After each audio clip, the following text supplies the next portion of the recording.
کسی نے بڑے کمال کی بات کہی ہے، اپنی طاقت پر نہ کر غرور اتنا صاحب، تقدیر کا لکھا جب سامنے آتا ہے تو طاقت کسی کام کی نہیں رہتی۔ السلام علیکم فرینڈ، میں ہوں بلال ایک چھوٹی سی کہانی کے ساتھ۔ یہ کہانی ایک پہلوان کی ہے۔ ایران کے شہر اردبیل کا ایک پہلوان فنون سپہ گری میں اس قدر ماہر اور شاہ زور تھا کہ لوہے کے بیلچے کو تیر سے چھید کر دیا کرتا تھا۔ اس کے مقابلے میں آنے کی کسی کی جرات نہ تھی۔ ایک مرتبہ ایسا ہوا کہ اسے ایک ایسے شخص نے مقابلے کی دعوت دی جس نے نمدہ پہنا ہوا تھا۔ پہلوان میدان میں آ گیا، اس نے اپنی مضبوط کمان کندھے سے اتاری اور اس پر تیروں کی بارش کر دی، لیکن پہلوان کا ایک بھی تیر اس کے نمدے کو چیر نہ سکا جو اس نے اپنے جسم پر لپیٹ رکھا تھا۔ جب پہلوان اپنی تمام کوششوں میں ناکام ہو گیا تو نمدہ پوش نے کمند پھینک کر اسے آسانی سے گرفتار کر لیا۔ نمدہ پوش اسے گرفتار کرنے کے بعد وہاں سے لے گیا اور اس کے ہاتھ پاؤں کو مضبوطی سے باندھ کر خیمے میں اپنے سامنے ڈال دیا۔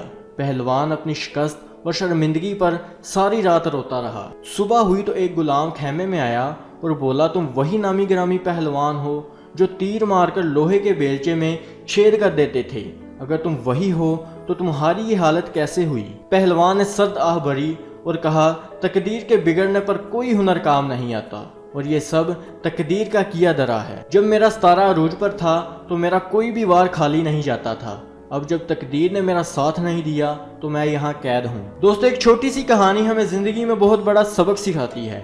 انسان کا کسی شے میں ہنر اس کی ہوشیاری یا عقل مندی کی دلیل نہیں، بلکہ یہ تقدیر کا لکھا ہوتا ہے۔ اور جب تقدیر میں لکھا ہوتا ہے کہ یہ فلاں شے کا مالک بنے گا تو بغیر کسی ہوشیاری اور عقل مندی کے اس کا مالک بن جاتا ہے، اور جب تقدیر میں لکھا ہوتا ہے کہ فلاں شے اس سے لے لی جائے گی تو کوئی بھی ہوشیاری اور عقل مندی کام نہیں آتی۔ رزق کی تقسیم اللہ عز و جل کے ہاتھ میں ہے اور وہ لوہے محفوظ پر لکھ چکا ہے کہ کس کو کتنا رزق ملنا ہے۔